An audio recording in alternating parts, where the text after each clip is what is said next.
Olá, bem-vindos a mais um episódio do 193 BombaCast, o podcast da Fundação de Apoio ao Corpo de Bombeiros. Aqui você ouve sobre os bastidores do Corpo de Bombeiros, ouve muitas histórias e histórias como essa que nós ouviremos hoje, que eu estou até respirando devagar para não ficar muito nervoso, porque a gente vai ter um convidado que está intimamente ligado com a história do rádio brasileiro do estado de São Paulo. Mas antes de eu falar quem é essa figura ímpar, eu quero lembrar você.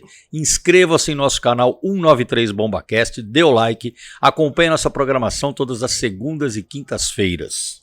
Com muita honra e com muita tietagem minha e do nosso auxiliar da entrevista de hoje, nosso co-host, o Coronel Wilson, recebemos hoje o Milton Parron Villegas.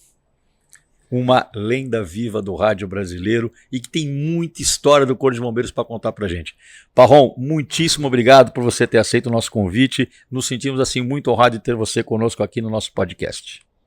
Antes de mais nada, descontar do exagero que brota do fundo do coração desses anjos que nós temos à nossa volta. Nós, a população brasileira. E no mundo inteiro é isso. Que bombeiro é bombeiro em qualquer parte do mundo. Coronel Wilson, Coronel Martinho, Coronel Pavão.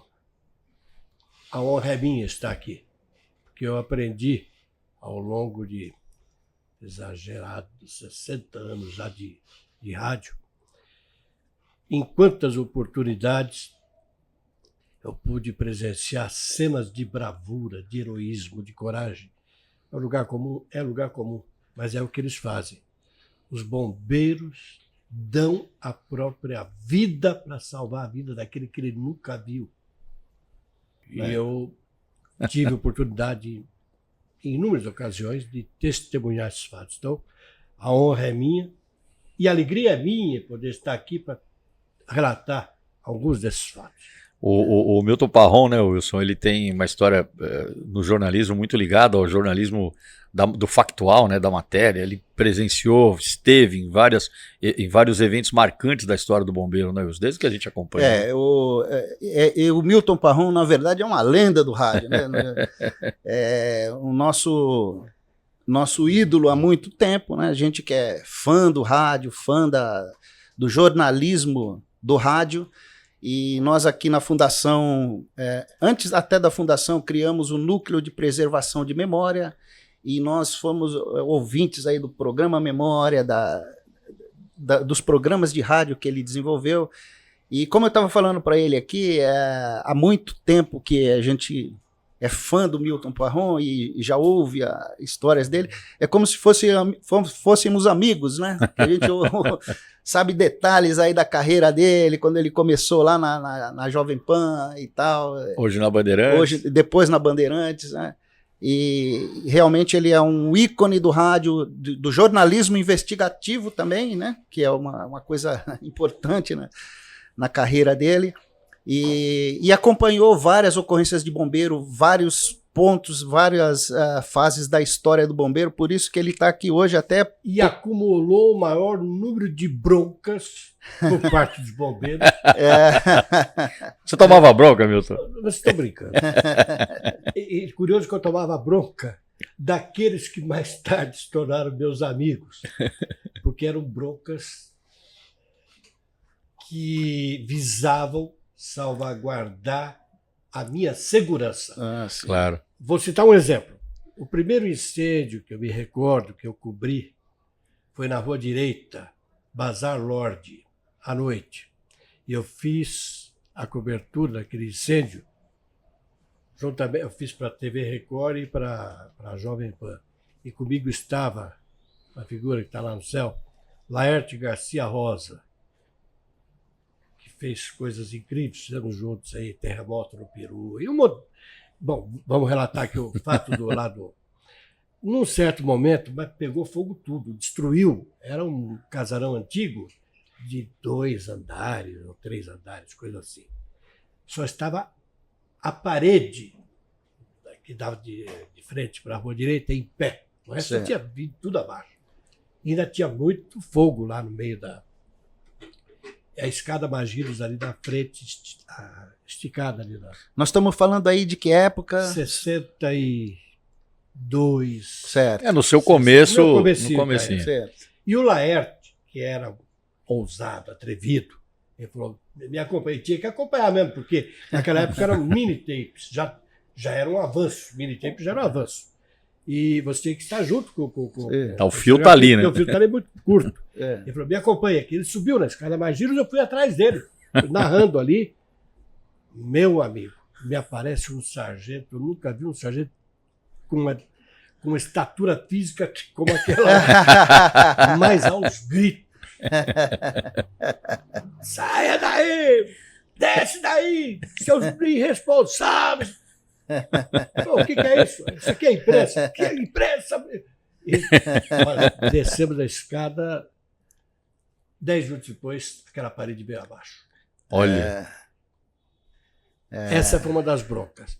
Outra bronca também que era muito comum, a gente está transmitindo ao vivo para o rádio e o barulho acaba atrapalhando tudo. A transmissão. Esse já não foi um incêndio, esse foi uma enchente que pegou o Mercado Central aqui. Uma das clássicas, né? Encheu d'água. Tamanho do ATI. Tamanduateí. Várzea do Tamanduateí. E tinha lá os caminhões do pessoal de salvamento, e barulho de sirene, barulho de motor ligado, porque precisava ficar com o motor ligado para alimentar lá, e aquele barulhão, e eu dando bronca lá corta o... Desliga o motor. Me aparece lá um outro lá. Mas me deu uma esculhambação. Você pensa isso aqui, o que é? É circo? Levei bronca lá do Joelma, porque nós chegamos chegamos lá antes até que o aparato todo do bombeiro. Eu me lembro que quando nós chegamos tinha uma viatura que eu chamo de viatura leve, eu nem sei se é esse o termo, aquela que vai antes. Normalmente vai para avaliar. Isso, o supervisor, talvez, o capitão, não sei. Possivelmente era um salvamento. Era um salvamento, uma essa. Era né? uma viatura. E nós tivemos acesso porque o nosso motorista, Paulo Rodrigues, também era atrevido. Atravessamos o canteiro central ali da. E era um São Paulo que eu acho que não chegava a 9 milhões de habitantes, né? Era um São Paulo menor também, né? E, bom, nós conseguimos chegar naquela ilha bem em frente à entrada dos carros, daquela garagem, a parte da. Na Rua Frente à praça, em frente à Rua Santo Antônio, na Rua exato. Santo Antônio. Tem uma ilhota, não sei se tem ainda. Tinha uma ilhota na frente, nós paramos ali em cima daquela ilhota ali. E logo começaram a chegar as viaturas do bombeiro.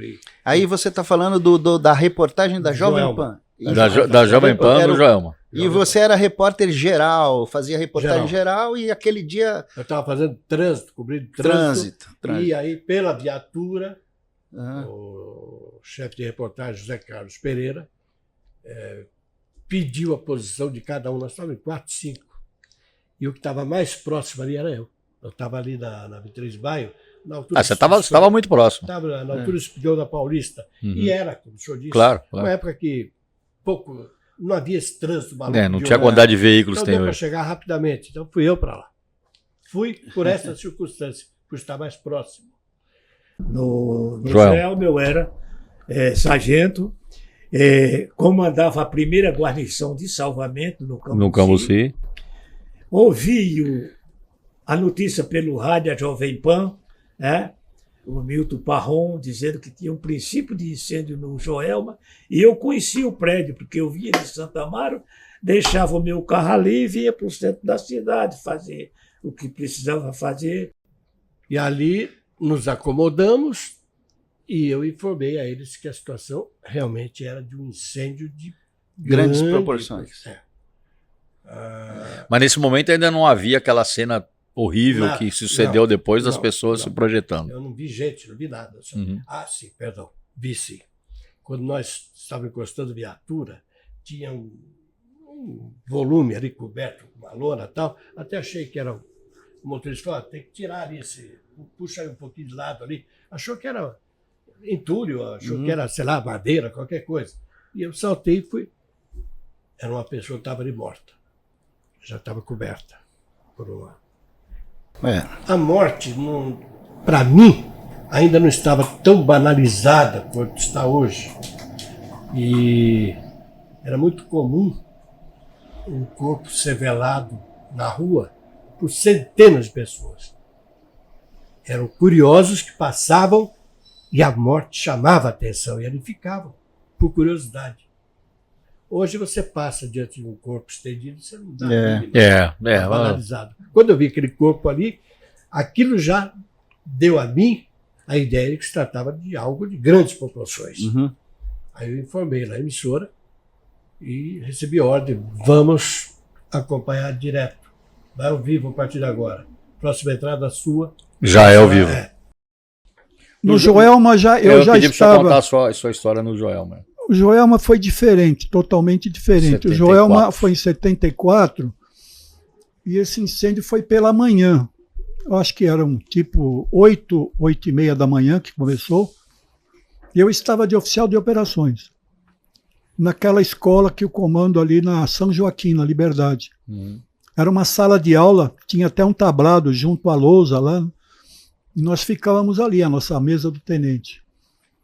E o incêndio começou pela manhã, eu tinha assumido o serviço e começaram as ligações.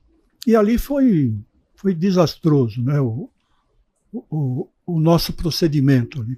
Soltamos tudo que era possível para lá. E a confusão foi muito grande. Parece que o incêndio era pequeno, porque eu não via, a gente na época não tinha imagens, né, para a gente ver tudo. Mas morreram muitas pessoas, 180, enquanto no Andrausca o fogo era muito maior, faleceram menos de 20, né? E foi desesperador, porque a gente atendia todas as ligações, eu mesmo, como tenente, era tanta ligação que eu acabava atendendo ligações telefônicas, e muitos xingavam de palavrões muito feios. Pessoas que estavam no prédio. Não, que estavam próximos, dizendo que nós estávamos sendo incompetentes, porque as pessoas estavam se jogando lá e nós não fazíamos nada. E a gente foi muito criticado na época. E eu, como oficial de operações, eu sentia a nossa fragilidade. Nós não estávamos organizados. Entraram muitas pessoas estranhas, provavelmente, no prédio, e infelizmente, eu era obrigado a conversar, não com os oficiais. Eu conversava com subtenentes ou sargentos, que às vezes eram os motoristas dos autobombas, porque eles tinham mais controle, eles eram mais veteranos, eles tinham calma para conversar, né? Os oficiais estavam desesperados. Eu me lembro do Herculano, que era capitão, foi o primeiro capitão que eu mandei para lá, ele estava de serviço. Ele voltou depois de algum tempo, ele começou a chorar na sala de aula. Ele falou, nós não estamos fazendo nada, vai morrer todo mundo. O capitão, você imagina o primeiro que foi. E não se preocupe com o tempo. Mas eu não sabia que o tempo ia ser aquele. Só uma curiosidade, Parrom. Como era o equipamento nessa época? Porque, os materiais, as viaturas foram chegando lá. Não, eu estou dizendo a transmissão, o rádio, que tipo de rádio era? Porque hoje a gente carrega num celular e tal, mas aquele transmite no celular. Não. As nossas transmissões ao vivo eram feitas da própria viatura com VHF. Que era alimentado pela bateria do carro. Tinha que ficar ligado o motor. Sim. Portanto, tinha que ficar na viatura, próximo da viatura. Não, nós tínhamos fios que dava fio do microfone, né? Sei. Ficava o operador, porque nessa época também o repórter saía com o motorista e com o operador de som. Ao contrário de hoje, que o repórter sai sozinho. Dirigindo o próprio carro e se virando como pode. E às vezes filma, né? E às vezes filma. Mas tem a facilidade. Né? Claro, sim. Tem a tecnologia. Naquela época você tinha que pedir, se quisesse uma transmissão mais limpa, uma transmissão com o som mais adequado, que não era o caso das viaturas, você usava o telefone. Ou orelhão, que não era o mais adequado, tinha que ficar botando ficha. E tinha fila atrás querendo usar o telefone também. Então a gente ia numa loja, ou numa padaria, ou numa armazém, não tinha tanto supermercado, ainda tinha empórios aqui. Então você pedia o telefone emprestado, e, como contrapartida, você dizia que estava no telefone da loja tal. Fazer um merchan. O merchanzinho era o uso do telefone. Para ceder para a gente. Inimaginável para essa geração um negócio desse, né, Parrom? Eles não se adaptariam. E as nossas primeiras entradas foram com aquela viatura, Certo. e logo na sequência, 10, 15 minutos depois, já chegou o primeiro operador nosso, arcado sob o peso de amplificadores. Aí montamos, e ele utilizou o telefone da Câmara Municipal, Certo. Do lado da rua, né? fio esticado para meio da rua e tal, e deu para montar o nosso... E a partir daí, Foram 12 horas de transmissão ao vivo. olha, por aí. Não, eu saí de lá no dia seguinte, às 10 da manhã. Cheguei lá 10, 15 para as 9. 24 horas. 24 horas, fiquei lá. 24 horas. Dessas 24 até umas 6, 7, porque a emissora não entrou em cadeia, aquela cadeia obrigatória, a Voz do Brasil. Voz do Brasil. A emissora foi liberada sem ter solicitado. Uhum.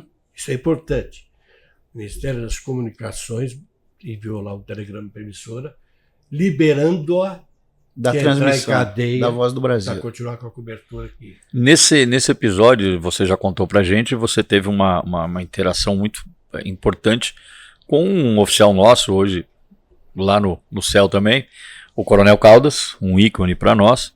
Mas antes de você falar um pouco mais sobre o Joelma e a sua experiência lá com o Coronel Caldas, você contou para nós uma história bastante curiosa de como você conheceu o Caldas. Conta essa história pra gente. Eu tinha mania, hoje já não, a idade torna a gente meio... A gente fica mais sensível, talvez. Eu deixei de pescaria, porque eu fiquei com dó de peixe agora, coitado. Tem peixe, pescaria, então vai se divertir com outra coisa. Eu tinha mania de pesca, eu gostava e tal. Aqui na Celso Garcia, logo aqui no começo dela, tinha uma loja de pesca ali.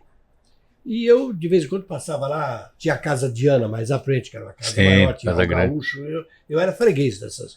Tudo que estava lá, vara nova, e linha, não sei o quê. E aqui nessa lojinha aqui da Celso Garcia, eu vou lá comprar qualquer coisa lá e vejo um escafandro autônomo na porta.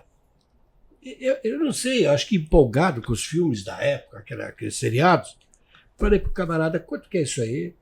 E acabei comprando aquilo. Falei, mas eu via nos filmes. Escuta, eu precisava de chumbo também. É sapato de chumbo. Sapato de chumbo. Não, lastro. Cinto, O lastro. O lastro. O cinto, aí tinha tudo isso aí, botou.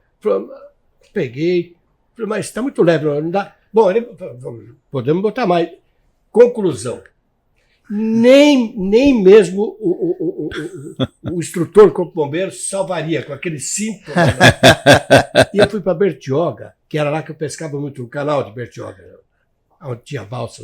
Sim. Santos Bertioga. Do Rio Itapanhaú. Eu fui para lá, eu tinha lá um local lá que se alugava os barcos, né? E eu aluguei uma daquela, eu tinha motor de popa, né? Aluguei ali, fui com o meu motorzinho de popa, sozinho, e pulei lá no meio do rio. Lá, meu amigo, eu não morri afogado, porque... Não era seu dia. Não era meu dia. Mas tive, pelo menos, o descortino, a inteligência de soltar aquela coisa lá. O lastro. Lá. Bom, aí eu procurei, quando voltei para São Paulo, fiquei pensando, puxa, eu precisava fazer um curso isso aqui, porque não é tão fácil assim, porque parece simples, mas Não é. Bom, aí alguém falou, o bombeiro, é mesmo, rapaz, eu vim aqui no Cambuci. Cambuci, ali tinha um quartel ali do Tem até hoje. Chego lá e falei lá com alguém, me levou ao Caldas, que era, nem sei se era capitão já. Acho que era capitão. Já, né? Eu cheguei e falei, olha, eu comprei eu sou jornalista e tal, porque senão ele não ia nem me atender. Eu expliquei para ele, eu comprei lá, mas levei uma esculhambação. Mas eu nunca vi esse camarada mais gordo, que de verdade ele veio falar comigo desse jeito, porque é capitão, ele estava querendo me preservar. Me deu uma esculhambação. Eu já estava a ponto de ir embora, e depois de tudo aquilo lá, vamos tomar um café. Tomamos um cafezinho, ela falou, eu vou te dar umas instruções aqui, o meu pessoal vai dar umas instruções, só que é lá na piscina, aqui perto dos dados do Ibirapuera. Era do Constâncio Vaz Guimarães. Constâncio Vaz Guimarães. Complexo lá. E eu fui para lá. E tomei vários dias lá de aula. E sabe que eu nunca mais usei aquele escafandro? Só serviu para quase matar você e conhecer o Caldas. Foi assim que eu conheci o Caldas.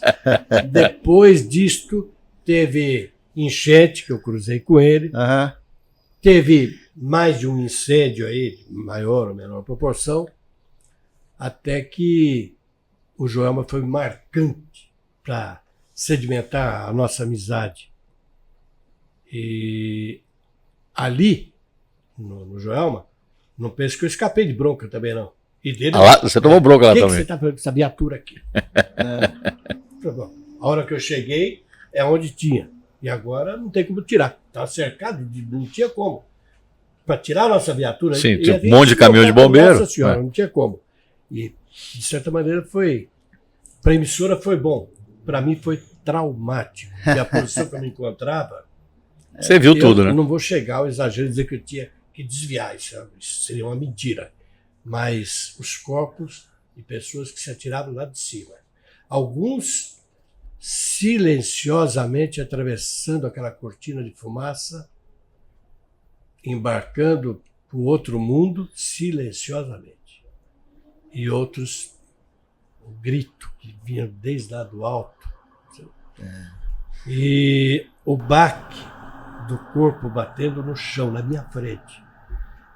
Até hoje, não é exagero dizer que eu reconheceria que no meio do mundo de barulho sons. forte de sons, reconheceria o que é o baque de um corpo saltando do alto do edifício, se estatelando na nossa frente, e o terrível desafio de estar no ar ao vivo relatando aquilo. Você chegou, o incêndio começou no 13º andar, e era Crefsul, né? O banco Crefsul e tal.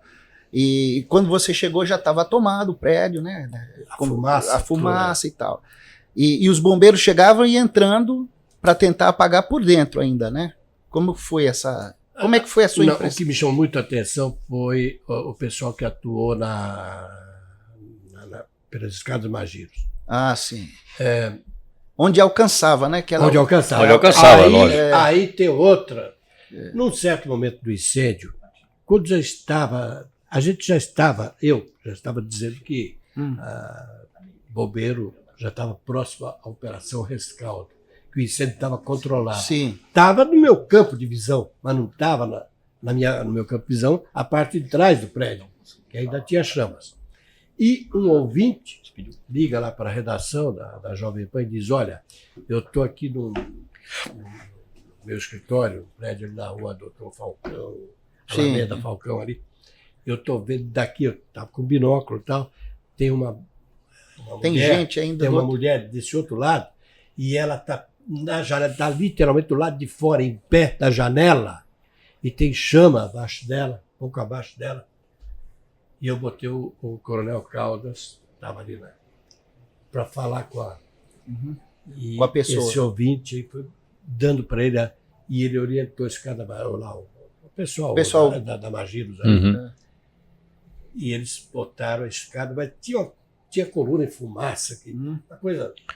E esse bombeiro que subiu na escada para ir onde estava essa mulher aí, dali nós assistimos. A escada não chegou até onde ela estava.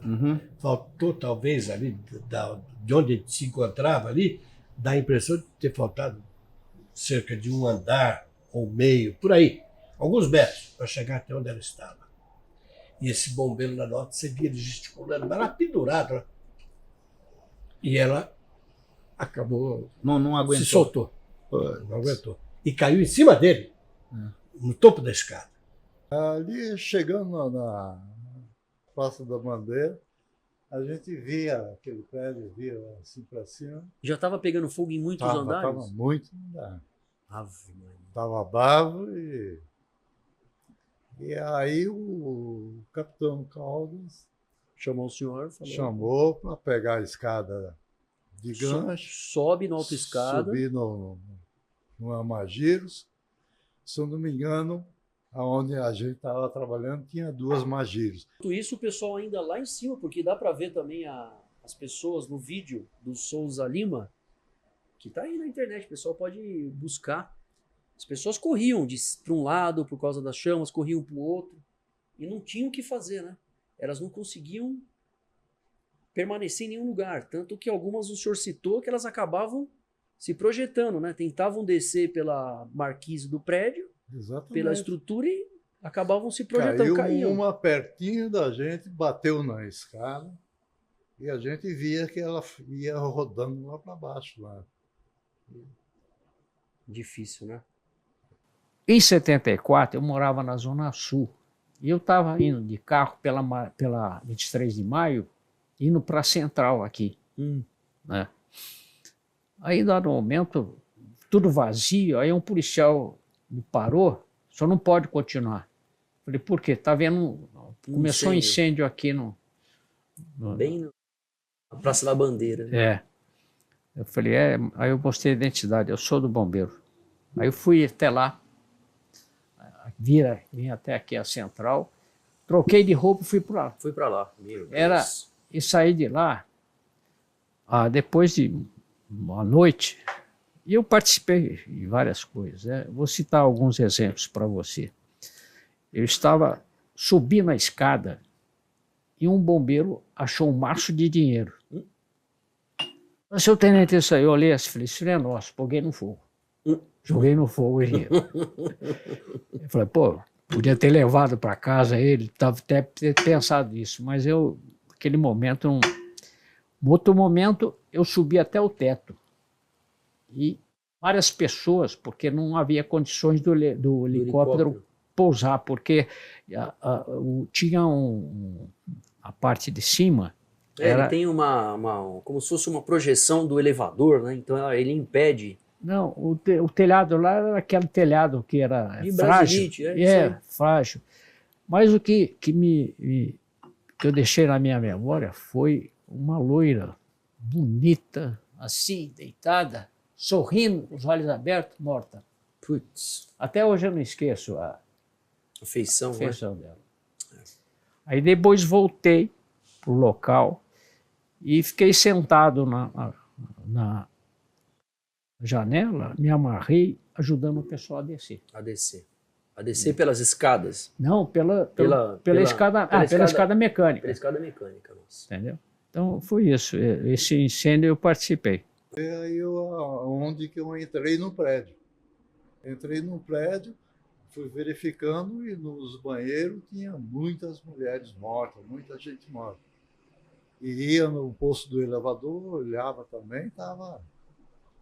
Então eu fui descendo a escada. A água tão quente batia nas costas, parecia que ia furar a terra. E também o senhor com a gandolinha ainda, só com a gandola. Aí eu vi na escada um rapaz, né? Um rapazinho. Aí peguei ele no colo. Peguei e fui descendo. A escada do Joelma, do prédio. Do prédio. Aí eu vi uma porta grande, né?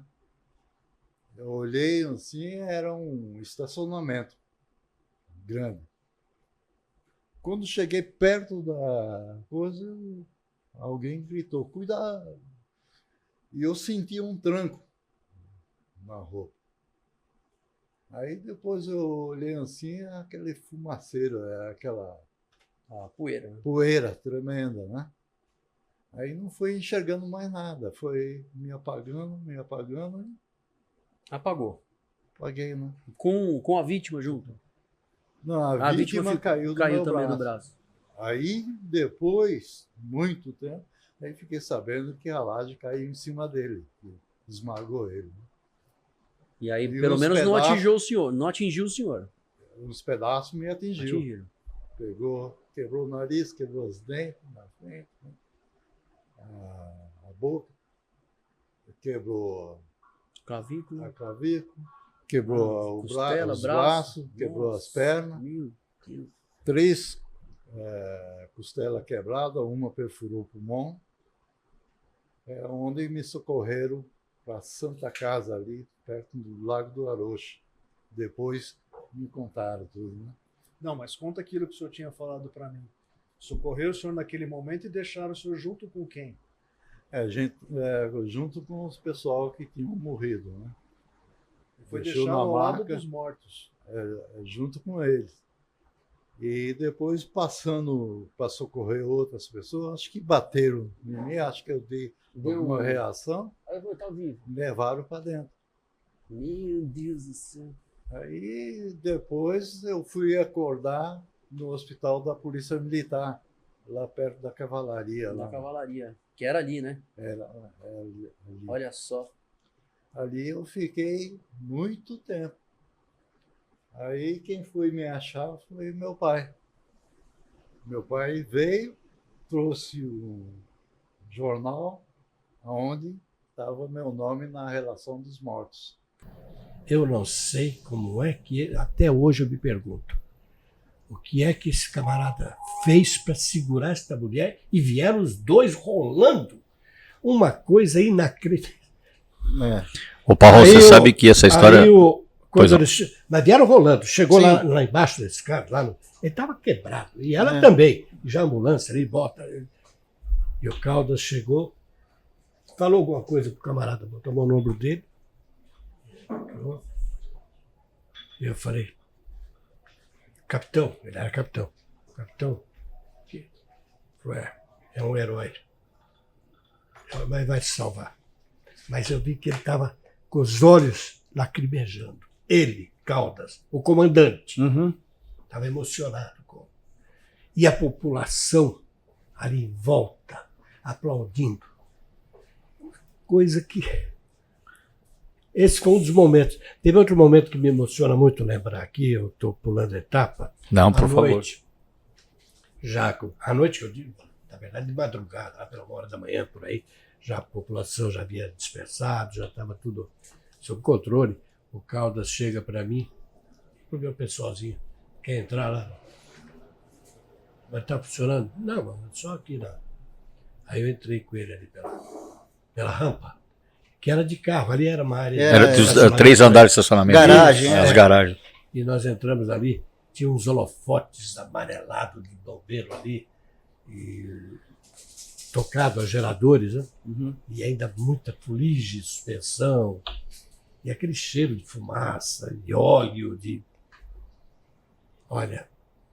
E você subiu no prédio? Não, só ali. Só ali, né? Chegou aí. Mas foi o suficiente que aí não deu para segurar, porque eu passei o dia inteiro narrando aquilo, vendo as pessoas lá no alto, lá no topo, e também em muitas janelas, pessoas... Você querendo ajudar. É meio desesperador. É desesperador, né? Você se sentir impotente. É difícil você explicar a sensação de ver um ser humano, um ser semelhante, prestes a morrer. E você não poder fazer nada. Absolutamente nada. Ainda tendo que relatar. Então ali, quando eu entrei com o Caldas, aí já não estava no ar, né? Aí eu desabei. Aí veio toda a emoção do dia todo. Aí veio e me bota a mão no ombro. Não se envergonhe, não. Nós também choramos. E as lágrimas são o maior tributo, o único que nós temos para nos desculpar diante desses que se foram e que nós fizemos tudo, mas não conseguimos salvar. Mas você sabe, Parrão, que você está exprimindo um sentimento que nós bombeiros também temos. É o que ele falou. Exatamente. Para nós, quando nós não conseguimos de alguma... Porque nós não somos deuses, né? Nós atuamos mediante técnicas, treinamento, equipamentos, independente da época. Aquela época, claro que era uma época diferente, onde havia muito menos equipamentos, e não faltava coragem, não faltava treinamento. Mas quando a gente não consegue executar um salvamento, isso para nós é muito frustrante. Mas uma coisa que eu gostaria de falar agora, e isso que eu acho que é um lado, vamos olhar o outro lado da moeda, né? Em que se pese o número de vítimas, né? São me ajuda na memória? 187, né? 89? 189, tem uma divergência. Tem uma divergência. Mas por outro lado, Parrão, o que nos dá algum alento, né? Não que isso equivale a mais algum conforto, e nós já exploramos até aqui nesse podcast com o comandante Tactani, que foi o piloto da aeronave, que você deve se lembrar disso. Foram mais de 300 pessoas que foram retiradas do prédio. Por falar em helicóptero, que eles tiveram uma grande dificuldade. Você imagina Sim. pairar, voo pairado, numa área com de calor. Eu me lembro de um sargento, acho que Caçaniga. Caçaniga, já viu? Hoje capitão Caçaniga da reserva. É de um... Ele pulou para dentro do... Pulou na fogueira. Pulou na fogueira. E coitado, pulou numa área que não tinha consistência. Não tinha laje, eram telhas de amianto, e né? Ele fraturou o tornozelo. Foi isso. Ele é vivo ainda? Ele é vivo e já gravou o podcast com a gente aqui. Que pena que eu não pude mais encontrar. Eu vou te dar o contato dele, acho que você vai adorar falar com ele, porque ele tá super bem. O Caçaniga é uma pessoa... E ele também é uma pessoa que tem uma boa memória, né? Nem sempre as pessoas têm a... Exato. Eu estava no Joelma, eu prestava uma assessoria no Banco Mercantil de São Paulo. Eu estava bem ali atrás da biblioteca municipal, entrou alguém, era uma área de psicologia, junto com a minha área. Tá pegando fogo num prédio aí, e o camarada falou, igual o Andraus, bimba! Eu falei, o que foi? Não, tá queimando um prédio aqui embaixo. Eu saí do jeito que eu estava de terno. E fui no Joelma. Joelma, então, cheguei depois, não era área nem nada, estava de terno, perdi o terno, um paletó, um capacete de cipeiro branco, foi o que eu pus na cabeça. O pessoal estava tentando entrar, né, mas viu que não conseguia.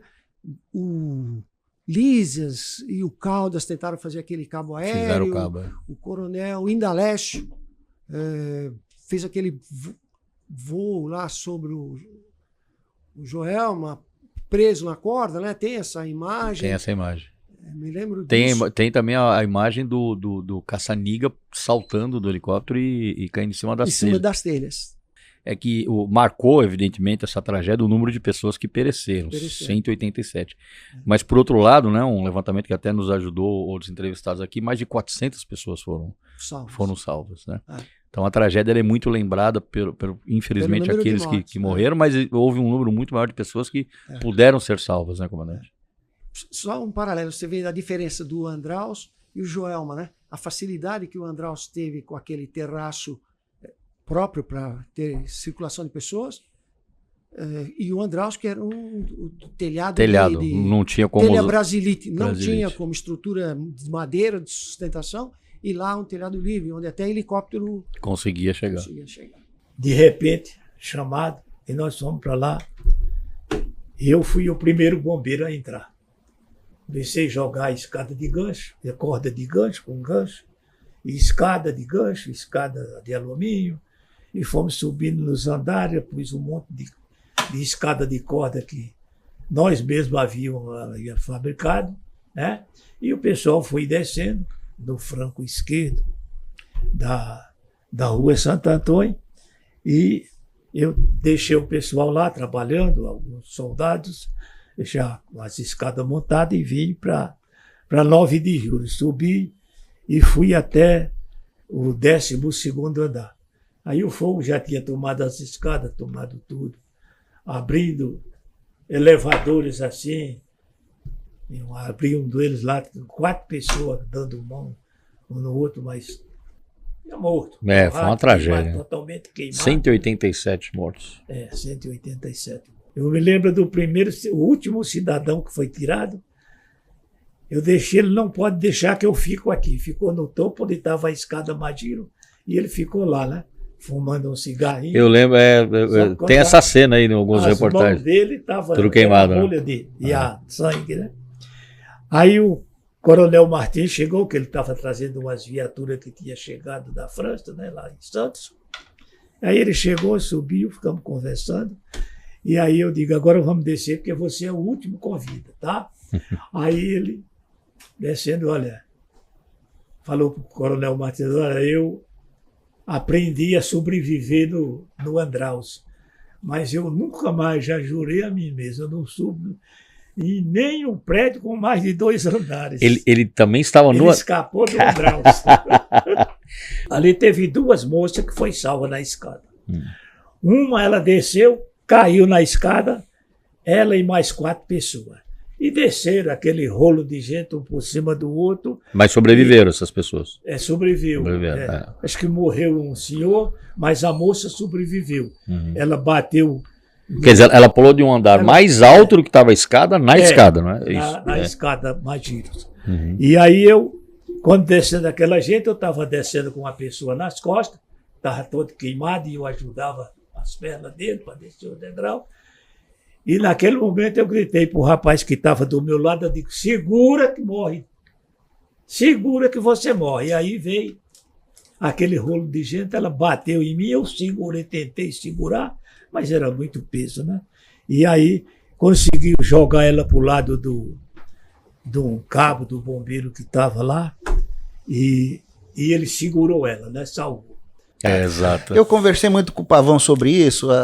As pessoas, todo mundo tem a sua versão do sua visão, né? Sua visão, né? Às vezes o tempo passa, às vezes a pessoa aumenta um pouquinho por causa da impressão, né? Por causa da versão, né? Eu gosto muito do Nelson Rodrigues, que ele dizia se os fatos contrariam a versão, azar dos fatos, né? Azar dos fatos, próprio do Nelson Rodrigues. Isso, então a versão Então a gente ouve muita versão de quem estava lá, de quem participou e tal, né? Mas todos são unânimes nessa questão do caça-níquel. Ou assim, o bombeiro pular para dentro do incêndio quando o incêndio estava... Era uma coisa terrível, as pessoas queriam sair. Que estenderam de um lado para o outro. Foi o COI, né? Foi o COI, não, o choque na época, né? O COI. Já era COI, né? COI.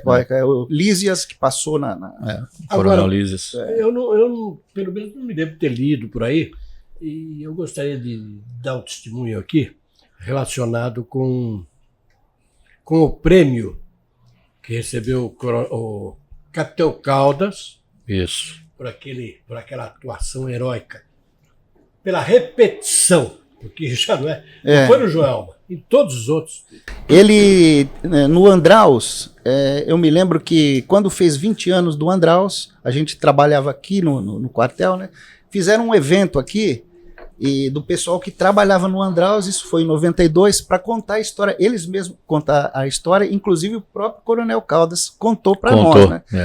E uma coisa curiosa que ele contou, que o pessoal do salvamento na época conhecia o Andraus porque tinha ido fazer um curso de elevadores. E os elevadores lá tinham uma coisa moderna e tal, e então eles conheciam o prédio. E isso foi uma vantagem para ele, conhecia o prédio em chamas, né? O prédio da Pirani, que pegou fogo e tal. E a operação de helicóptero, ele foi muito bem planejada e eles deram muita sorte, porque o teto permitia, né? E realmente tirou muita gente do helicóptero. O Coronel Caldas ganhou prêmio por isso, inclusive do pessoal da aeronáutica, da aviação, né, digamos assim. E depois no Joelma... Então eu vou te contar o prêmio do Joelma que ele recebeu. Ele deu uma entrevista longa para mim lá, para mim e para outros colegas lá. E ele criticou. Primeiro que foi perguntado a ele, escuta, mas teve um momento que nós ficamos pedindo água aí pros hidrantes, para as empresas de caminhões-pipa, etc.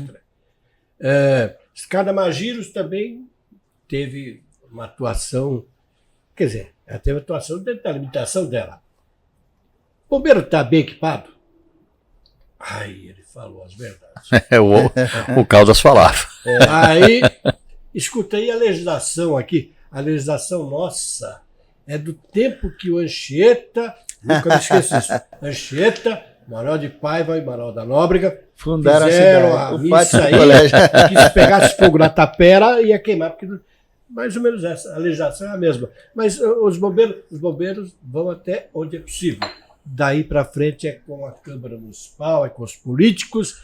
E você sabe, casa de político dificilmente pega fogo, então eles não estão... Ele falou, bandou desse jeito. Não, ele desceu.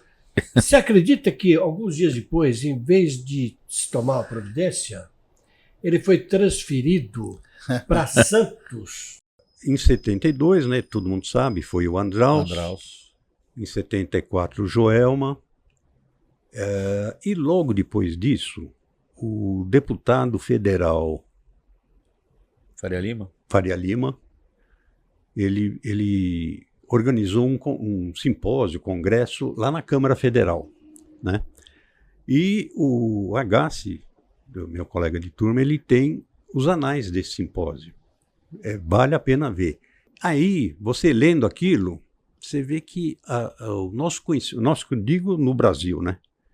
Pô, lá estavam os melhores representantes da área, né? Na Câmara Federal. E aí você vê que o nosso conhecimento em 74, 75 era praticamente zero. Era muito pouco. Muito pouco, né? Depois do incêndio de Joelma, um grupo de trabalho aqui de São Paulo começou a fazer um decreto municipal, que saiu logo em seguida, já com algumas medidas de segurança contra incêndio. E uma pessoa que andou estudando muito isso era o arquiteto Teodoro Rosso, lá da Faculdade de Arquitetura e Urbanismo.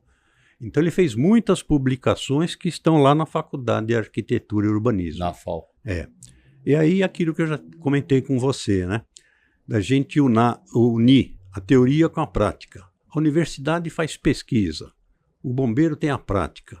Então, juntando os dois, você tem o melhor dos mundos. Então, 72 e 74, nós não tínhamos relatório desses incêndios, né? Em 74 foi feito um relatório pelo Instituto de Engenharia, um relatório muito do tipo, olha, nós seguimos as normas existentes e tal, meio tirando o corpo fora da engenharia e da arquitetura, né? Como quem diz, olha... Não é comigo. As normas não exigiam, né? Então, porque na época não tinha nem saída de emergência protegida, né? Então, no Joelma morreu muita gente por causa disso. A escadaria aberta, não cheia tinha de fumaça. Não tinha compartimentação, não tinha escada, não tinha porta para fogo. Não tinha as coisas básicas, né? Então, eu ainda nessa época, o que a gente fazia? Como eu já disse antes, a gente tinha que pegar e ler os relatórios desses incêndios no Fire Journal dos Estados Unidos. Que não tinha nada aqui. Eles vinham aqui, pesquisavam, faziam um artigo, publicavam e aí a gente tinha que comprar a revista e aí ler. Pô, agora estou sabendo o que aconteceu aqui. Né? Porta, corta-fogo, escada de segurança, corrimão, isso tudo vem uma semana depois do incêndio do Andraus, do Joelma. Não é passe de mágica. Tudo isso vinha sendo fermentado, havia comissões em função do incêndio do Andraus, a prefeitura tinha criado comissões, o Corpo de Bombeiros se fazia presente, o Coronel-Major Jardim era o representante do Corpo de Bombeiros nessas comissões, Capitão Ayrton Santos Miranda, depois Major Ayrton Santos Miranda, fazia parte desses grupos de trabalho, o Capitão Assunção também fazia parte, depois veio a ser comandante e tal. Esse pessoal todo vinha trabalhando com a prefeitura, só que a prefeitura mudou o primeiro prefeito, que era do incêndio do Andraus, que era agora fugiu o nome dele, mas era um engenheiro, uma pessoa com visão de segurança e tal, né? E tinha criado esses grupos de trabalho na prefeitura. Com a saída dele, assume o Colasso Ono, que era um administrador de empresa, outra visão, até achar o seu espaço e tal. Essas comissões começaram a ser boicotadas dentro da prefeitura, porque não havia interesses da prefeitura em se implantar regras rígidas na parte de segurança, porque ficava tudo na mão. Impacto financeiro, né? Sim, impacto financeiro. E não vamos aqui entrar em outros detalhes, mas tudo bem, tinha algumas repercussões. E com o incêndio do Joelma, aí não teve jeito. E o Coronel Jonas, sabendo de tudo que vinha sendo feito, de tudo que estava sendo engavetado, da forma como vinha sendo engavetado, ele bota a boca no trombone. Ele realmente soube explorar isso. A imprensa caiu matando, Uma semana depois são editados os decretos. Uma semana depois do Joelma. Do Joelma. Uma semana Quer dizer, depois, ficou 2 anos está lá ali. registrado em diário oficial. A data lá é clara.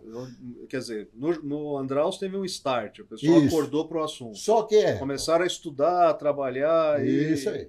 E aí só depois do Joelma. Aí sim, aí as coisas começaram a acontecer. Foi transferido para Santos. Isso mesmo. É isso mesmo. Para cuidar lá de salva-vidas e tal. E eu fui lá para Santos. A Jovem Pan me mandou para lá, porque Fernando Vieira de Mello. Pô, mas em vez de promover o camarada. Que fala a verdade? Aí lá fui eu para Santos. Chego lá. Lá na ponta da praia, fui entrevistar ele lá perto da balsa lá. Isso. A garagem náutica. Garagem náutica. É. E aí eu pergunto para ele: bom, aqui está melhor equipado do que lá em São Paulo, bombeira, para salvar esse pessoal aqui. Entra aí. Geralmente bebum, né? Enche a cara. E ele falou: não, nós temos aqui um equipamento. E nós temos um parceiro muito bacana. Seria até bom você entrevistá-lo. É do lado ali e tal. O que é empresário? Não. Ele é um borracheiro que nos cede o que nós temos de mais importante. Aí mostrou o arsenal lá para salvar. Era tudo câmara de ar. Boias. Boias grandes. São boias que tem um monte de remendo que não pode ser mais aproveitado. Então, mas aqui para o salvamento serve. Para a gente está ótimo. Mas é isso, é isso aqui. Você acredita que uns tempos depois ele estava lá em Piracicaba, chefiando o trânsito, cuidando de trânsito, e lá fui eu que mandaram. Olha, Fernando, eu vou acabar sendo transferido também. Lá fui. E lá, isso deve ter no arquivo lá na frente, deve ter. Ele fala: ô Parron, é a terceira vez que você está me arrumando tanta remoção que eu vou acabar parando no Paraguai. O que eu queria aqui. É melhor não entrevistar. É melhor não entrevistar mais. O que eu queria deixar bem claro aqui, para os meus subordinados, eu sempre digo isso a eles: não tomem como lição os afastamentos, as punições, que isso faz parte da rotina dele. Entendeu? Pensem só no principal, que é o objetivo, que é o nosso objetivo. Nunca pensem nas derrotas, sempre nas vitórias. É o que eu sempre digo e queria que mais essa entrevista, quem estiver ouvindo, se for bombeiro, não se mirem nas minhas remoções, não. Por favor, não façam isso. Até porque elas estão me fazendo muito bem. Ele declarou isso para você. Até porque elas estão fazendo muito bem. Precisa... Mas ele falou Pô, Parron, isso se você achasse isso aí lá no... estímulo para Claro. Que no fundo ele estava magoado. Claro. Sem dúvida. Claro. Parron, olha, a gente... soldado. Não, a gente tem uma visão do... Eu tive a felicidade de conviver um pouco com o Caldas, né? Pouco porque, eu digo pouco porque a gente gostaria que ele tivesse entre a gente até hoje, mas quando eu cheguei no bombeiro, né, ele tinha acabado de se aposentar, mas ele convivia muito com a gente aqui. Eu me lembro de frequentar aqui a sala de ginástica, né? Você também. O cassino. Ele puxava um ferrinho ali com a gente e era uma coisa deliciosa ouvir as histórias do Coronel Caldas. E eu acho que o Coronel Caldas ele foi um ET. Só pode, porque as ideias dele, né? A visão que ele tinha, né? O altruísmo que ele tinha é uma coisa muito à frente do tempo dele. Muito à frente. Sabe o que é interessante? A primeira coisa marcante na minha vida profissional relacionada com os bombeiros foi o caso de uma menininha, Gisdene, ali naquela região do Ipiranga, lá no Alto Sacomã, por lá, chovia barbaridade, uma época de muita chuva como agora em São Paulo. E, brincando na enxurrada, as crianças, a menina tinha 5 anos, ela foi carregada para a enxurrada. E essas notícias daquela época ocupavam espaços imensos. Hoje, quando muito, rodapé de calhau para fechar uma página de jornal. Naquela época foi muito comentado e disse 2, 3 dias, nada das DN, manchete. Já. Aí foi uma manhã de sábado, me deslocaram para lá. Que os bombeiros estavam lá e parece que tinham localizado. Mas aonde? Pô, na enxurrada, deve estar no rio lá embaixo. Não, ali nas proximidades. É que tinha uma boca de lobo ali aberta, coisa assim, a menina caiu, era um poço, enfim. Sim. que ia sair numa cisterna do lado, ali era um poço. Eu chego lá, olha, mas estava o bairro ali em volta. E o pai e a mãe. O pai e a mãe ali junto. E os bombeiros ali. E um dos bombeiros desceu naquele poço lá, infecto. Uhum. Desceu amarrado, devidamente e tal. Aí eu ali, estou transmitindo ali, ao vivo. A gente ouve ele gritar lá, pode puxar! O que estava lá em cima, lá, o colega dele, encontrou, puxa, pode puxar. Mas tá tudo bem. Ele não, porque ele sabia que estava o pai e a mãe lá em cima. Claro, lógico. Eles subiram, aparece, mas todo sujo. Nossa, imagina, apareceu ele. Ai, graças a Deus, nada na mão, nada, graças a Deus. Estava no meio das pernas dele, a menina.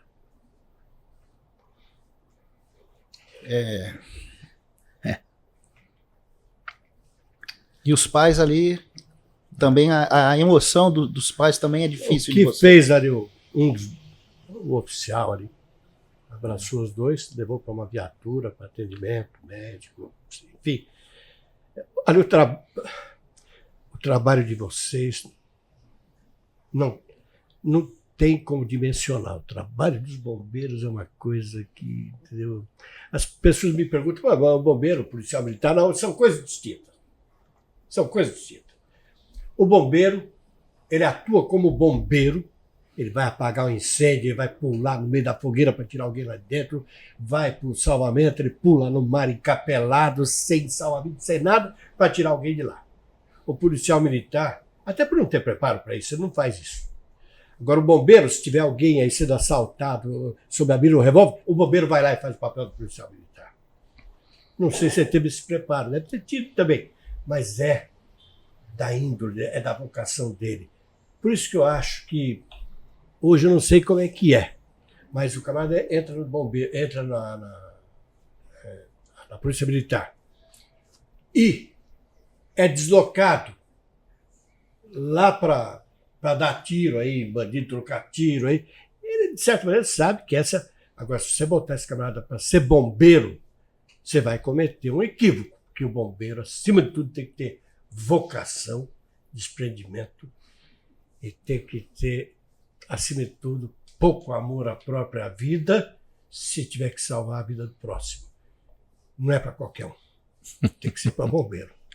Ô Parron, olha, eu vou dar uma pausa aqui, porque a emoção é bastante, você nos pega também, e a gente ofereceu aqui para o nosso convidado um cafezinho do nosso Bomba Café. O Bomba Café é o café temático da Fundação de Apoio ao Corpo de Bombeiros, fica aqui na Rua Anita Garibaldi, número 25, bem ao lado do quartel do Comando do Corpo de Bombeiros, um café temático, aqui você vai ver imagens, memorabilia, tudo que remete a bombeiro, um local muito agradável, ponto de encontro de veteranos e o Parron, os veteranos nossos, que a gente está lembrando de alguns aqui, os que estão entre nós, frequentam aqui, venham conhecer o nosso Bomba Café, aproveita, sobe no primeiro andar, conhece a lojinha da Fundabom, procura lá Shirley, tudo que vocês estão vendo aqui no cenário e mais um monte de coisa à venda. Quer dar um presente, uma memorabilia de bombeiro, uma recordação, camiseta? Venham aqui à nossa lojinha. Anita Garibaldi, 25.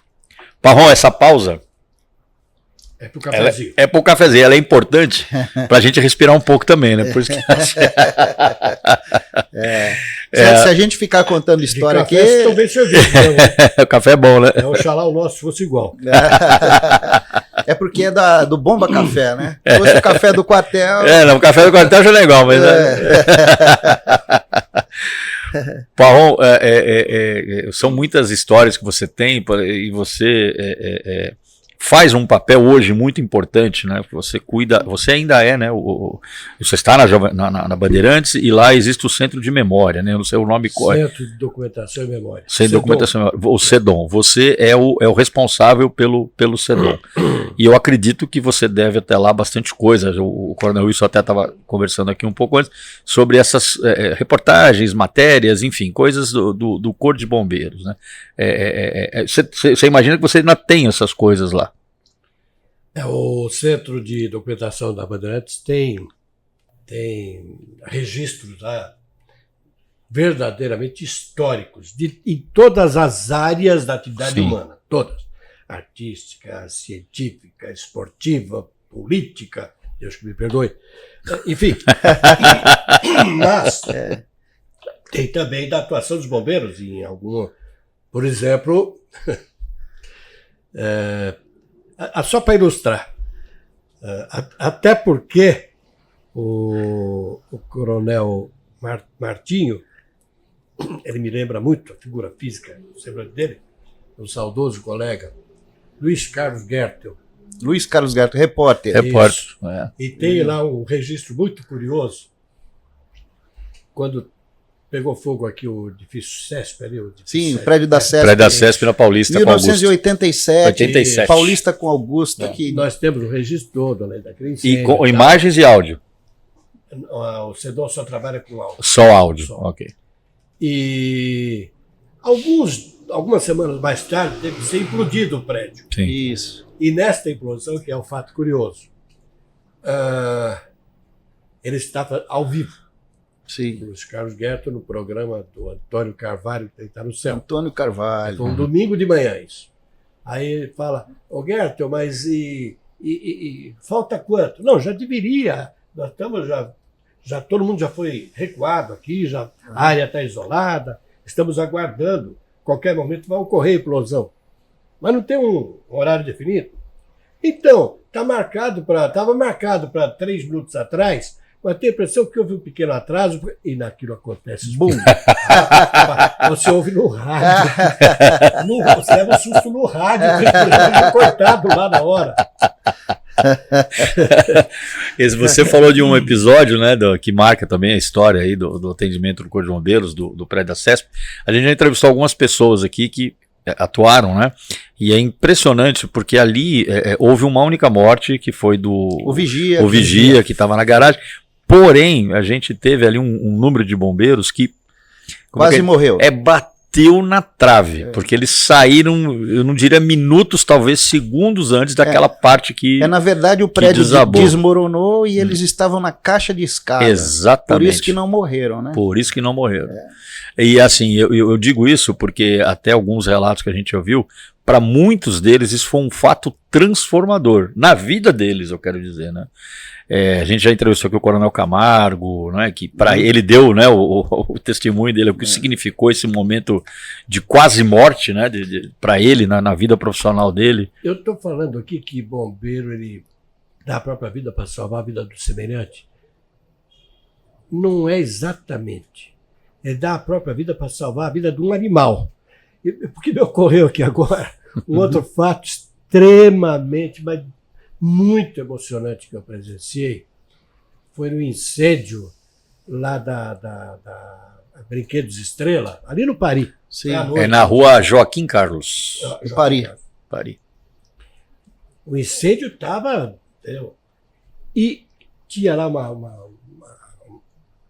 uma garota, uma menina, seus 10, 12, 15 anos, sei lá, com outros ali, adultos do lado dela. E a menina chorando desesperadamente. Por quê?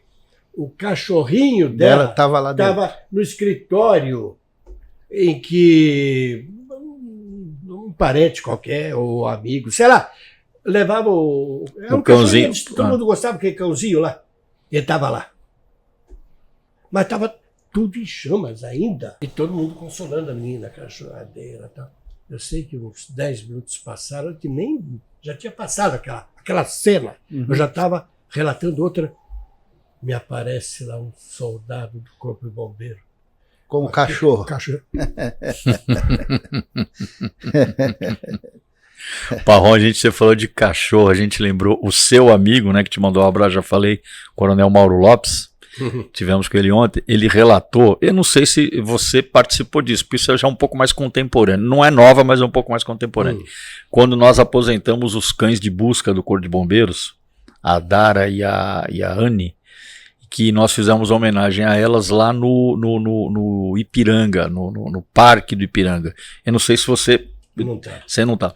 Mas por que eu tô contando isso? Porque a emoção que você demonstrou agora e que nós vimos lá a gente fez uma cerimônia bacana em homenagem, né? As duas são heroínas daquela ocorrência lá do buraco do metrô de Pinheiros, que você lembra do fato. Mas eu nunca vi, eu não sei se você estava lá, Wilson, foi uma das poucas vezes que eu vi, mas olha, o que tinha de gente emocionado naquele negócio foi um negócio fantástico. Você lembra disso, né, Wilson? Eu lembro. A emoção fogo, vocês né? vivem com isso. Pois né? Já devem estar habituados. O bombeiro, eu vejo assim, essas experiências alguns chamam de livramento, essas coisas emocionantes de dramas pessoais que o bombeiro lida toda hora, dramas pessoais. Quando você está no serviço ativo, você blinda um pouco isso naquele momento. Depois... né? Agora, você sente o repuxo. José Paulo de Andrade, grande José Paulo de Andrade. Uma entrevista que fizeram lá comigo, lá no Jornal Gente, ele e o Salomão Esper.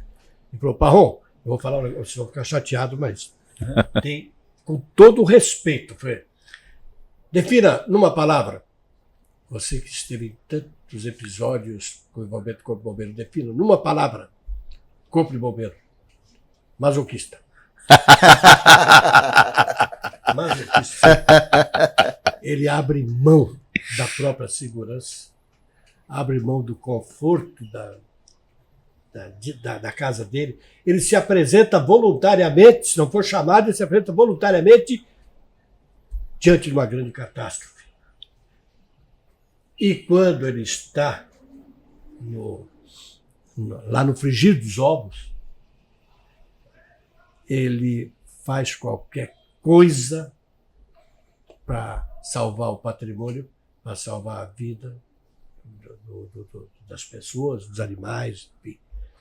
Só pode ser um masoquista. E vive emoção o tempo inteiro. Quando ele tira lá uma pessoa lá de dentro, que está prestes a morrer, entrega essa pessoa para a família aqui fora, você acha que existe emoção maior que essa? Porque ele é um masoquista. Mas eu vou dizer uma coisa para você, Parrom. Olha, eu tenho na minha memória muito viva, às vezes, e que não foram muitas. E eu não estou dizendo que isso me incomoda, pelo contrário. Mas foram as vezes em que eu estava no quartel, depois de uma situação dessa, e alguém vai lá, seja a própria vítima, seja um familiar, vai lá para agradecer os bombeiros que trabalhavam. Passamos por muitas dessas. Por dessa. Não é sempre o que acontece e a gente não tem essa expectativa de verdade, né, que isso vá acontecer. Imagina. Mas quando isso acontece, é aquele momento, Parrom, que você fala assim, puta, tudo que eu fiz valeu a pena. Não é? Agora haja coração, né? Tá vendo? A gente vai contando história aqui.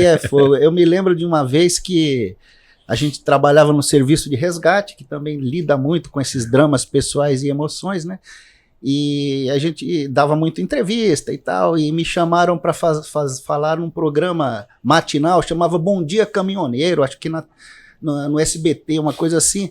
E nós, naquele tempo, falamos, pô, Bom Dia Caminhoneiro, ninguém vai assistir, domingo de manhã.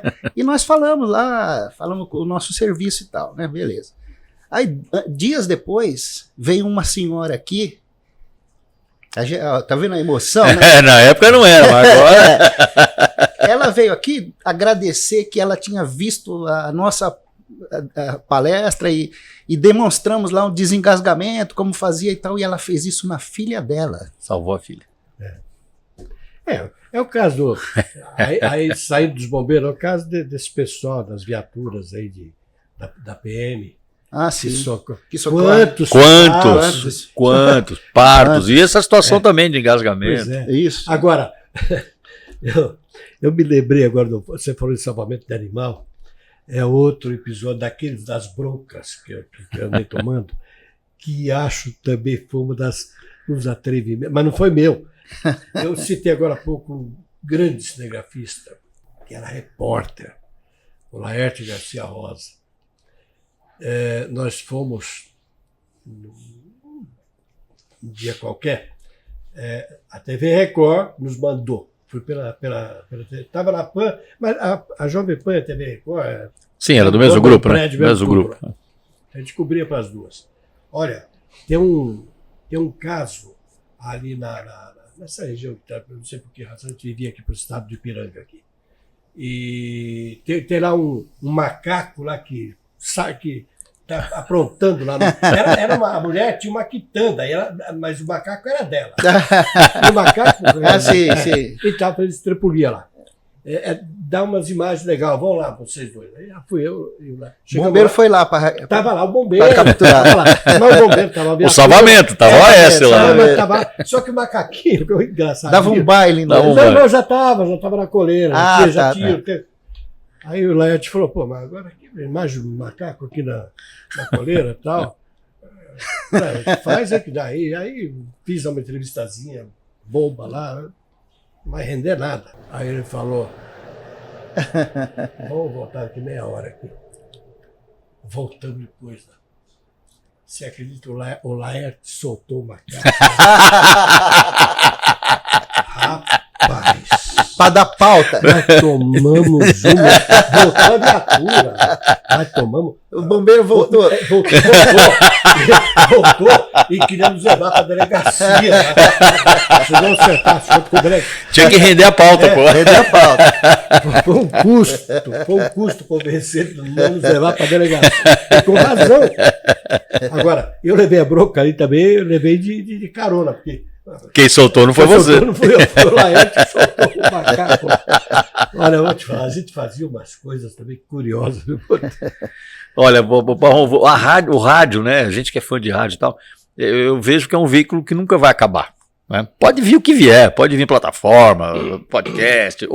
Aliás, o podcast nada mais é do que um rádio com imagem, né? Vamos falar a verdade, né? Mas para nós, né, que vivemos as emergências na rua, né, o pessoal que vinha fazer a cobertura jornalística, o rádio, a TV, e nós somos de uma geração, e eu sou de uma geração, Parron, que começou a explorar na TV o factual ao vivo. Né? Nós somos da geração aqui e agora. Aqui agora. Né? Aqui agora. E por que eu estou te falando isso e vou te fazer uma pergunta? Porque eu me lembro como se fosse hoje. O Wilson é um dos caras aí que trabalhou bastante na raiz do resgate. Quando o factual começou a falar e mostrar imagens, né, de uma coisa, digamos, nova, né, que era você transportar vítimas numa viatura mais especializada, com treinamento, houve um boom no atendimento operacional, aumentou fortemente. Eu estou falando 91, 92, mais ou menos. Isso, né? Isso. Mas eu quero te dizer o seguinte, o rádio também sempre teve essa capacidade de levar não só a informação, mas o que as organizações fazem como serviço. E eu acho que na sua época isso no rádio também era bastante forte. Foi o divisor de águas. Eu peguei essa fase, a divisão de águas. O rádio, entretenimento, e o rádio... prestação de serviço. Prestação de serviço começou a partir daí. Estou falando da década de 60. Certo. Ali começou a febre de se prestar serviço. E eu tenho que reconhecer que duas pessoas foram muito importantes com este rádio. O rádio informativo e o rádio prestador de serviço, que substituiu o rádio de entretenimento, que foram Fernando Luiz Vieira de Mello e Alexandre Caducci. Bandeirantes, Alexandre Caduci, lá com os titulares da notícia. E o Fernando, mas o Fernando costumava dizer, prestação de serviço, o rádio, ele é importante, não é para o Brasil, o rádio é importante para o quarteirão onde ele está instalado, o quarteirão para onde ele fala. E era verdade, porque o rádio falava para o quarteirão. Claro. Quando muito falava para a cidade. Mas não lá para aqueles cafundosos Judas. Eu ouvia lá no tempo de Avaré, as emissoras de São Paulo à noite, e olha lá, porque não chegava. Não chegava o sinal. Chegava muitas vezes do Rio, algumas delas tinham uma potência muito maior. Mas não era um rádio que te convencia, aquele sacrifício de ficar, a onda sumia, desaparecia, ia e voltava, e ruído, de estática. Então o Fernando, vamos prestar serviço, então a gente vivia preocupado com os buracos de rua, com as escolas, com goteira caindo lá em cima das crianças, com os telefones. É o que eu ia falar isso agora. Divulgação do telefone do Corpo de Bombeiros. Então, a prestação de serviço no rádio se tornou febre. a partir da década de 60, meados da década de 60.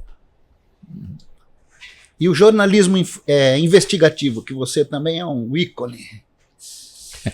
Olha, na verdade, o que você pode dizer do jornalismo investigativo? Na verdade, se você for buscar no nosso Centro de Documentação e Memória da Rádio Bandeirantes, você vai encontrar em outros moldes, porque era uma outra situação. Você não tinha, por exemplo, mini gravadores. Um gravador enorme. Difícil, mas você encontra algumas matérias de cunho investigativo lá atrás, na época do José Carlos Moraes, Tico-Tico. Repórter Tico-Tico. Na época falar já que é passarinho, ou lá o Beija-Flor. Outro repórter Beija-Flor. Então você encontra algumas coisas de denúncias.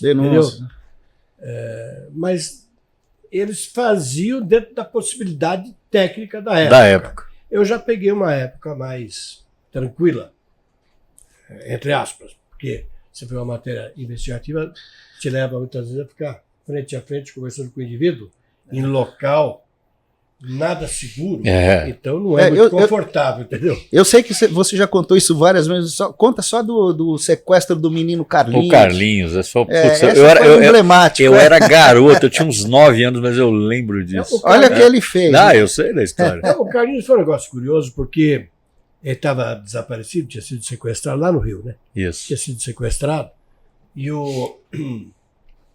Só vou fazer chorar de novo. Porque é por uma cena bizarra.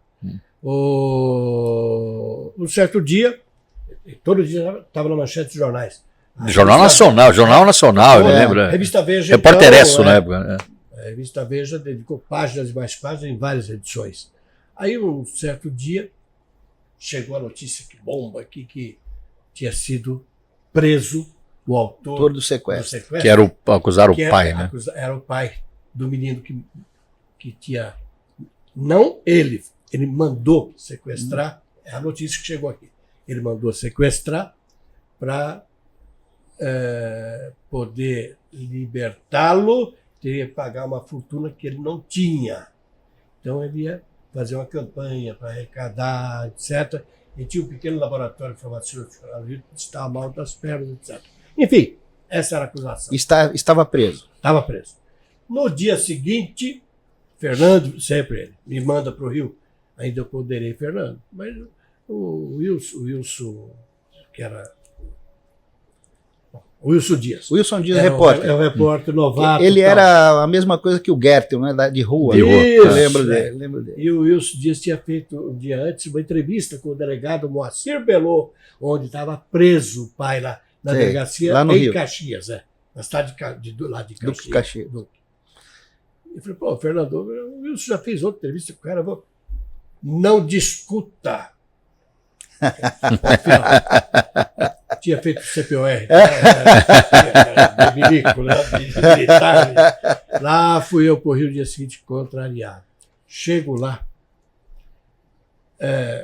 a delegacia ficava numa praça, bem no centro.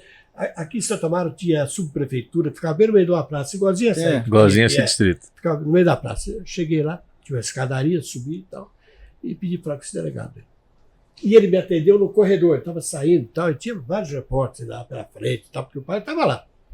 Aí eu falei, eu sou lá de São Paulo, da Jovem Pan e tal. Mas esse Moacir Belot foi uma das pessoas mais vaidosas que eu conheci na minha vida. Aí, abri a geladeira, ele queria dar entrevista. Aí eu pedi para ele, fiz a entrevista com ele, enalteci, um herói nacional, tratei de incensar o homem. Aí no final eu falei, o senhor permite que eu fale com ele lá? Ah, não. Ontem aqui já apresentei na imprensa, todo, já foi. Mas, doutor. E eu disse a ele, o senhor está sabendo que o senhor se tornou cidadão paulistano, né? Não. O senhor não recebeu ainda? Bom. É o título de cidadão paulistano. E era mentira, não é? Inventou! Você acha que de um dia para o outro vão voltar? Imagina. Tipo para inflar o ego dele. E pior, a mentira tão deslavada e tão sem pé nem cabeça, e foi tão de momento ali, que eu falei, a Assembleia Legislativa votou ontem. Não é nem a Assembleia Legislativa, a Câmara, enfim. E ele, poxa, eu me sinto honrado, então o senhor se prepare que o senhor vai receber, vai ter que ir lá, tal. Não, muito orgulho. Olha, o cara, eu nunca vi uma pessoa como aquela. Está vivo ainda. Aí te abriu as portas, aí pode entrevistar. Daí ele falou que não podia. Doutor, mas poxa, o que eu vou dizer aqui? Um cidadão paulistano fechando as portas para a emissora de São Paulo, tá? Era 6, isso aqui, tal. No corredor. Você tem um papel aí? Eu não tinha. Eu tinha um maço de cigarro, eu fumava nessa época. Peguei o cigarro todo, joguei tudo no bolso e dei o papel do maço de cigarro. Eu devo ter em casa guardado o troféu. Ele botou, senhor, também não vou lembrar o nome dele, o carcereiro lá.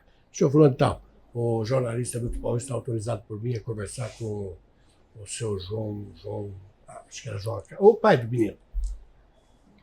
E eu desci no andar de baixo. O salvo-conduto do delegado. Cheguei lá, entrevistei esse. Claro, lá o chefe, lá o carcereiro. Entrevistei, botei ele também. Nossa, deu uma inflada no ego. Inflei bem. Aí ele me deixou entrar falar comigo. A carceragem lá eram várias, só que não era separado de parede, era por gradil, assim, uma de outra. Então um via o outro lá. Uhum. E eu entrevistei ele lá.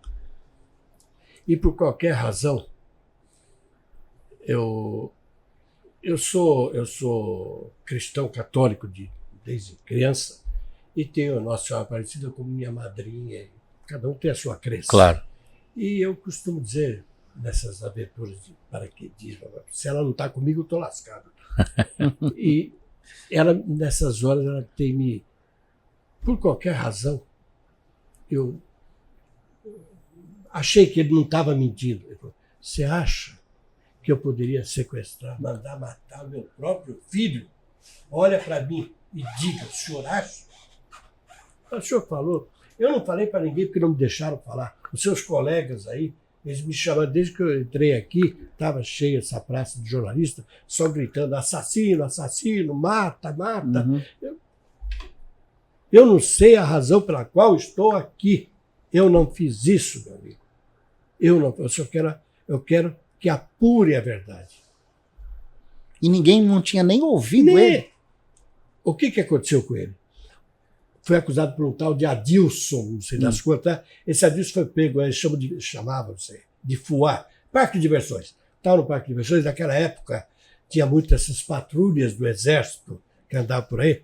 Atrás, muito mais de reco, que em vez de estar lá no sim. Batendo perna por aí, do que atrás de terrorista. E pegaram esse sujeito lá, cismaram que e levaram em cana. E esse sujeito ficou apavorado, vão me matar. Porque era a época que pegava mesmo os caras lá pesada, né? O negócio e ele ficou com medo. Então o que ele fez? Chegou no quartel lá onde levaram ele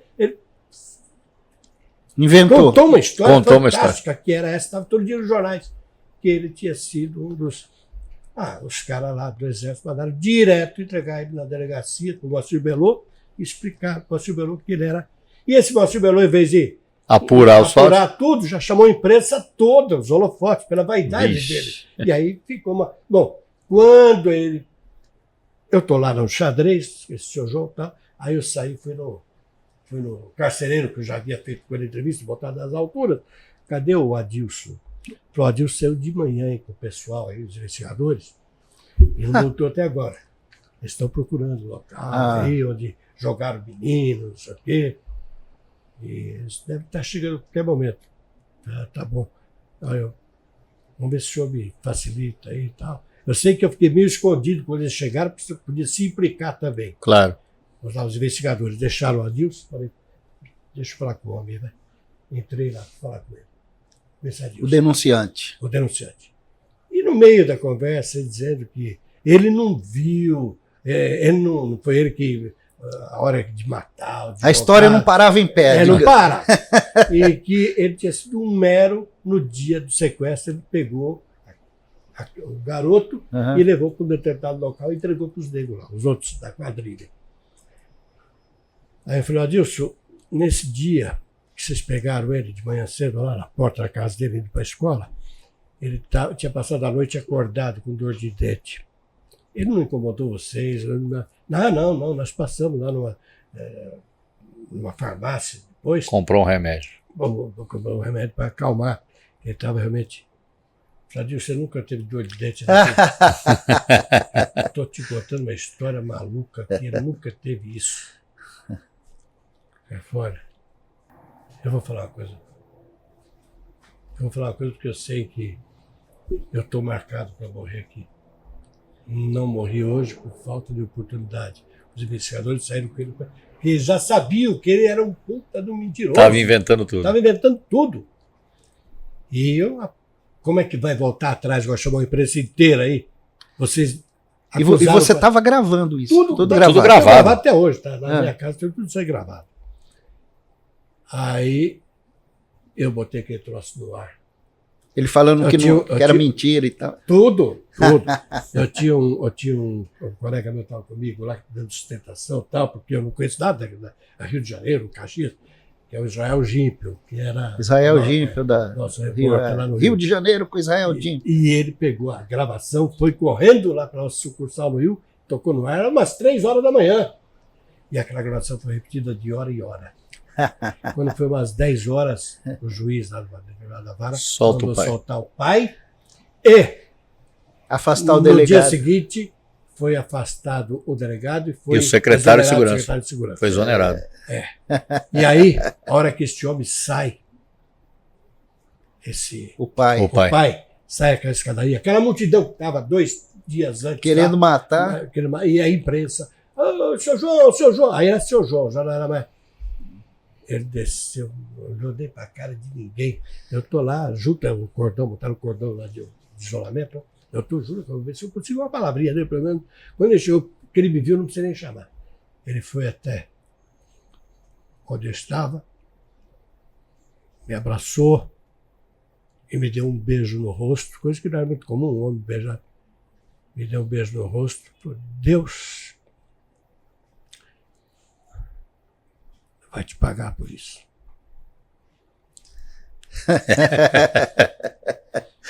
É muito Tenho legal, certeza que já te pagou, Parrom. Parrom, eu tinha certeza que esse nosso bate-papo aqui seria uma coisa muito... Eu falei que vocês são masoquistas, né? Eu devia ser bombeiro, não jornalista. Eu tinha certeza que essa conversa com você, a gente chamou o Wilson falou, pelo amor de Deus, eu preciso estar nessa. Não, claro, você como fã de rádio, como a gente, mais até do que eu, tem que estar, sabe muito da sua história, e a gente sabedor de todas as experiências fantásticas que você teve com gente nossa, com os nossos queridos bombeiros, que você tem um apreço tão grande. Falamos de Calda, falamos de outros.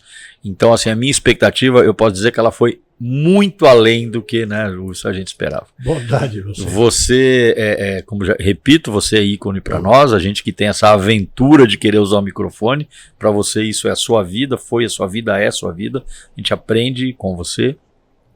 Muito obrigado por você ter relatado tantas histórias e histórias dos nossos bombeiros, de você ter sido essa pessoa tão importante no registro áudio, né, de todas essas experiências que faz parte da história do Corpo de Bombeiros. Eu te agradeço em meu nome, do Wilson e de todos os bombeiros de São Paulo, de hoje, do passado e os que ainda virão, porque ouvirão essas histórias que você contou aqui. Que Deus abençoe você e o nosso querido Coronel Wilson quer passar às suas mãos aí uma recordação. Isso aqui é o livro Éramos 20, que é a história do bombeiro, foi desenvolvido aqui na fundação, na própria fundação, né? Nós participamos aí do desenvolvimento desse livro, que assim, ele conta a história do bombeiro em 5 capítulos.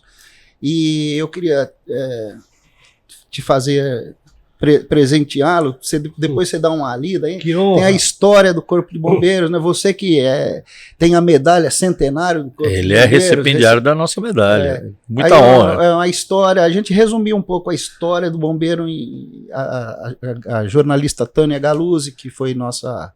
Que sintetizou as histórias, e então esse livro aí é uma síntese da história do bombeiro. Então você que é uma pessoa que gosta muito de história, quando tiver um tempinho, dá uma lida aí.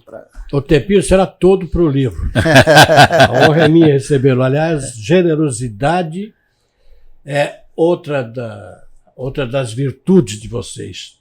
Vocês foram muito generosos em me convidar para essa conversa. E se alguém tem que agradecer, sou eu, pela oportunidade de rever a minha estrada aqui e de ver que eu tive alguns momentos de muita emoção também, que é o que vocês mais convivem, com a emoção. E em nome de... Eu sei que eu falo aqui em nome da população inteira, em nome de todos, daqueles que vocês salvaram, daqueles que vocês não puderam salvar, que estava acima das forças de vocês. Em nome de todos aqueles que de alguma maneira vocês prestaram serviço, que é o que vocês mais fazem na vida, eu que agradeço. Não pela entrevista, mas por tudo que vocês fazem. Obrigado. Obrigado. Parrão, a saudação do militar e a continência. Então, para você, como eu já cheguei fazendo aqui, a nossa melhor continência. Muito obrigado. Obrigado, Parrão. Muito obrigado. Uma honra. Esse foi mais um episódio emocionante de mais um 193 BombaCast. Espero que você tenha gostado. Eu quero lembrar você mais uma vez, inscreva-se no nosso canal, dê o like, acompanhe a programação todas as segundas e quintas-feiras. Muito obrigado e até a próxima.